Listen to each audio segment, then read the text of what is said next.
How's it going? Okay, good. I'm excited for this one. Okay. Hi, everyone. My name is Melina. I go by Girl in the Verse. I'm excited to moderate this panel today called Dare to Collect, Exploring Art Beyond Your Comfort Zone. Hi, everyone. I guess maybe to start, let's just do mini intros, short, quick intros about what it is that you do in the space. If you want to start, go ahead. Are you on?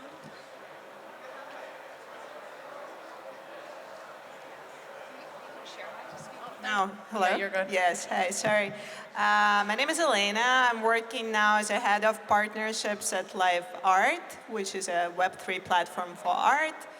In general, I work with the artists and different organizations, creating partnerships, working with creators of all kinds on art and tech. Love it. Elmo? My name's Elmo Saves. I'm the founder and curator of Orange Cube Art, and we manage artists and help them inscribe art on Bitcoin, and GM everyone, I'm David. I am co-founder, CEO of Ordzaar. So Ordzaar is a permissionless launchpad for Bitcoin ordinals. I would say we're the largest permissionless launchpad in the space.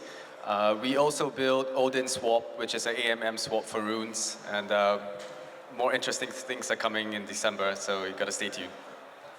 Hey everyone, my name is Elizabeth Olson. I'm head of marketing for Magic Eden Bitcoin, leading Bitcoin DApp. And before Magic Eden, I was leading marketing at Sotheby's Auction House, and most recently at Xverse Bitcoin Wallet. Love that. Okay, so everyone, this question is for everyone, then I have some for individual, but let's talk about art. I feel like this definition is changing somehow, you know, thanks to NFTs, digital artifacts, ordinals. Maybe if we could go around the room, just share, you know, is it changing? How would we define art today? Well, I don't know if it's changing really. There are new mediums that are coming up every day thanks to the technology, even though digital art is not a new medium, as we all know. But, I think that art evolves with the time that we live in, and it's very, very natural. The artists are reflecting on what's going on. They're using technology. They're creating something new. So, in this way, I guess it's changing. But it's also the same. Artists are always the same, you know? They want to create, and they want for people to see their creations. Yeah, I guess the opportunities are different then. I guess so. I mean, like Liv was saying, obviously, or Elena, right? Yeah, Elena, my bad. Like you were saying, we're just seeing the mediums essentially evolve, right? We're seeing people use blockchain and the different amazing functionalities that the blockchain brings to the art world to create different art. But, you know, opportunities come with that, obviously. But, you know, anything can be art at the end of the day. But not everything is art. How would you define art? Well, I mean, I think if you go to MoMA, for example, you actually don't see any digital art there. The only digital art you see is really one massive screen on the foyer. They feature really cool stuff, right? But you know, if you look at the art that's being created today, the realm has really expanded, right? Like we have AI, right? And so it's really opened up a new realm of possibilities for artists and creators with new tools and new platforms. And you know, we have much more accessibility today, right? You have platforms and marketplaces like Magic Eden, Gamma, Ordzaar, right? It's really paved the way for creators to have and users to have much more access. So I think, you know, it's really been a paradigm shift if you think about that. I would define art as an expression of just a human expression. It can come in many different mediums, whether it's art or visual. I was actually a piano performance major, so I see it a lot, mostly through the lens of music, but I also was working at Sotheby's auction house, and where we were auctioning off some of the world's most prized art collections and property. So I think it's really interesting to see how art has evolved, especially through blockchain and Bitcoin in particular. And I think Bitcoin is probably one of the most unique destinations for art because of its immutability and its ability to track the provenance, and that in of itself is so key in how one creates a story behind the art. So I think that's something that's particularly exciting for me, and delving into this conversation around art on Bitcoin. Yes, for sure. So I guess for Elena, I'll start with you. How do you think NFTs have shifted the perception of what can be considered valuable? Well, I mean, first of all, I guess something that Elizabeth said, so it gave an opportunity for the art to record the provenance securely, and that really gave an opportunity for the digital art to survive, to sell, and for the whole market to grow. I mean, it's not such a huge market, but at least it's bigger than what it was a few years ago. Yes, for sure. Yeah, I guess that concept of ownership, right, and knowing who's buying, who's the artist, what the artist projects in terms of the price, in general, what the artist thinks about the artwork, the description, everything. Yeah, love it. I guess for David, what was the motivation behind making Ordzaar a permissionless platform, and how would you say it's benefited creators? So, my co-founder Nakib and I, we created Ordzaar in February, March last year. So it's been almost a 2-year journey. We firstly saw it as an opportunity, right? Because we were early in the space, and there weren't really any launch pads or marketplaces. It was difficult for creators to create their collections because they needed to know how to code. So on Ordzaar, it's drag and drop and all that, right? So it's super easy. In a few minutes, you launch your collection. But the reason why we made it permissionless is that we wanted to democratize this access to anyone who wanted to create, right? So, I mean, different platforms do it differently, but for us, we wanted to give maximum access and the easiest possible way for anyone to create a collection. And we basically don't gatekeep, so long as it's not child pornography and all that stuff. Okay. And so it's we've got 400,000 mints on our platform, and so it's given a lot of access to creators and users. So for Elizabeth, I've been wanting to ask you this question. Magic Eden right now, I would say, is, I guess for everyone's on Magic Eden right now, right? So how does Magic Eden differentiate itself from other NFT marketplaces? I know there's some up and coming now, but especially when it comes to supporting creators. I've been talking to so many artists here at Art Basel, talking to me, why should I come on Bitcoin? Why? So, Yeah, I actually love this question because it really plays into the story of why I wanted to join Magic Eden. I joined the team recently about 6 months ago, and this is a big part, and because I think in order to, my goals for Bitcoin very much aligns with Magic Eden's goals as well, which is how do we make Bitcoin easier to use and also expand the pie.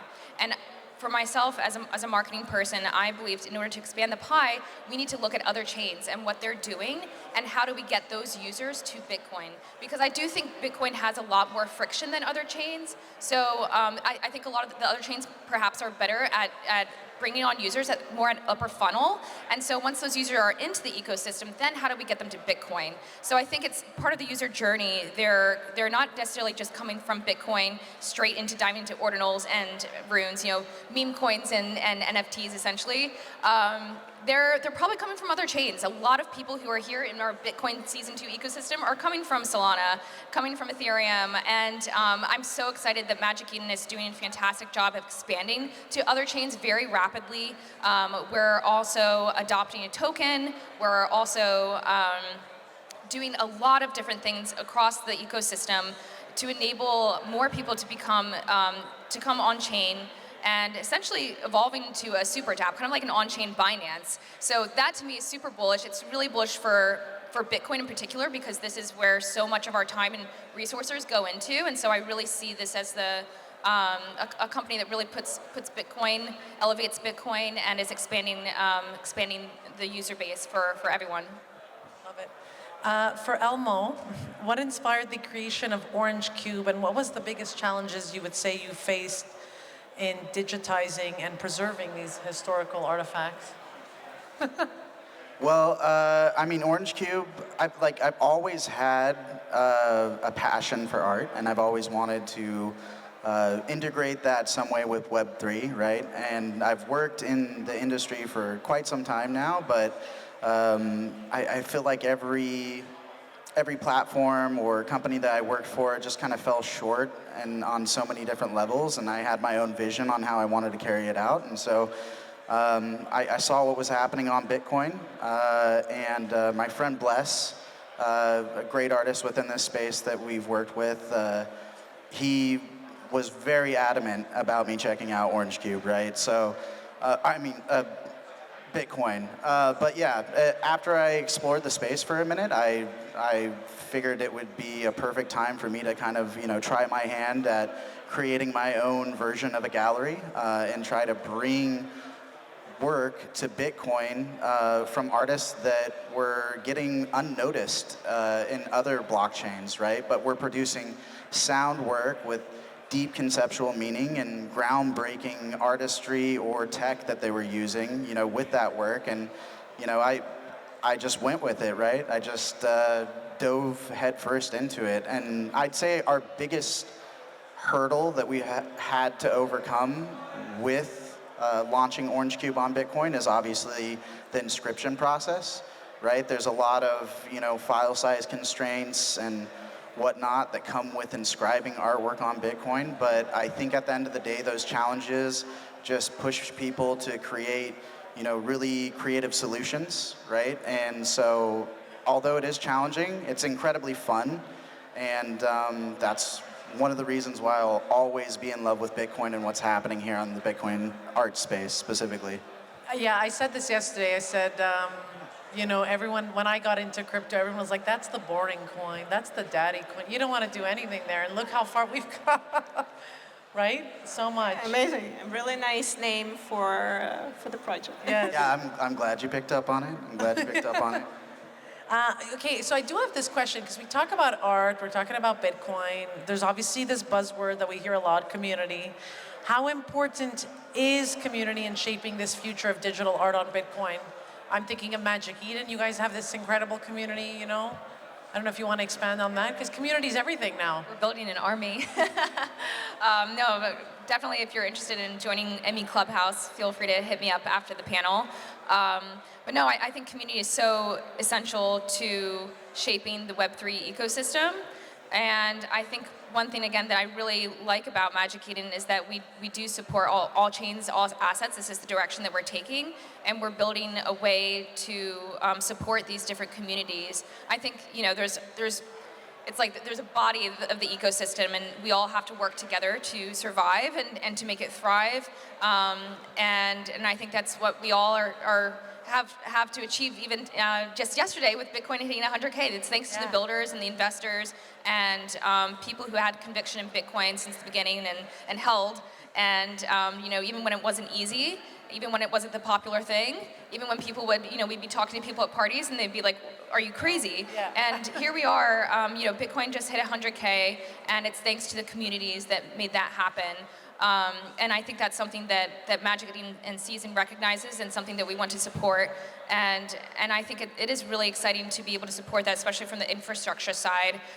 One of the things that is very unique to Magic Eden also is the swaps within the wallet. You can swap directly from Sol and Ethereum directly to native Bitcoin, and just Everyone that, loves that. Yes, make Everybody it so loves easy it. Yeah. on chain. Not having to go to these centralized exchanges, and I think that's something like just one of the many different use cases of what we're trying to build to make it easier and to support these communities. What about for you, David? How Yeah. important is community? I mean, community is everything, right? Like Web3 is built on community. And for us, we listen to our community a lot. We also try to expand, ordinals outside of our community, just outside of Bitcoin itself. So, when we did certain launches, like we did an endless art launch, for example, we actually featured art collections from all over the space, not just from ordinals, because we wanted to grow our community beyond just the Bitcoin ecosystem. But with that, we've done some interesting things as well. So we support communities in, one example is like my co-founder Nakib. We went to Bali and we actually worked with the Balinese government to create this project where, artists from Bali could actually participate in this program where we actually helped to sell their art, right? And the thing this actually created was, it put Balinese art on the Bitcoin blockchain, which preserves their culture forever, right? And on top of that, the proceeds were actually given to the artists directly. And at first they didn't really understand because they're like, this is Bitcoin, it's just digital money. And what actually happened was when we showed them that, you could actually convert this money into your bank account, they literally broke down and cried because it was life-changing money for them. So, this is the things that I think we can do, for artists, for communities. It's something that we are in the power to do it. I think that's really important. So, yeah. Yeah, thank you for sharing that. That's so nice. That's like the whole definition of Bitcoin and why it was created, right? Exactly, it really is. So nice, yeah. I think we're going to start wrapping it, I think, is what I'm being told. Okay. Let's see here. Okay, this one's a tough one that I feel like we're still trying to work on.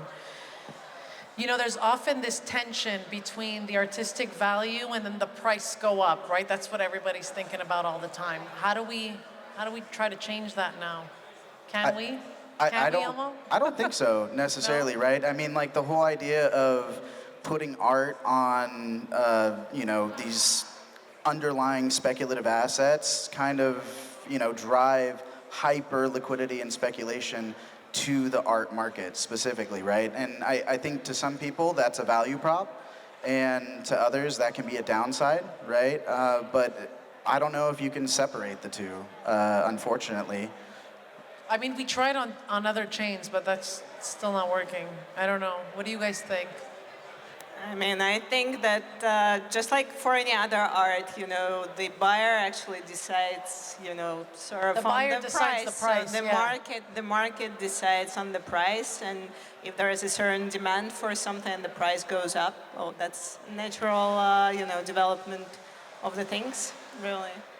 But it's a lot. Things don't happen magically. Also, artists work as marketers. They're promoting themselves. They're putting a lot of effort into the fact that the price really goes up. So, I have one thing to add to that. If I understood the question correctly around the Bitcoin price action and its correlation to Bitcoin beta assets. Well, also like in terms of you being an artist and you're putting your art, and then people are always just expecting things to go up, right? So how do you help these creators or these artists Well, with that? interesting correlation that one of my colleagues called out is that sometimes with other chains, when you see the base asset go up, like Sol go up, the NFTs aren't necessarily correlated with the price, and sometimes even the meme coins.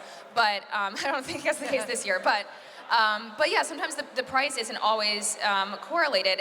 Whereas with Bitcoin, interestingly, while the Bitcoin price is going up, we have seen these other assets, the Bitcoin beta assets, go up as well. And I think that's a really unique correlation to see for Bitcoin, something that's unique to Bitcoin.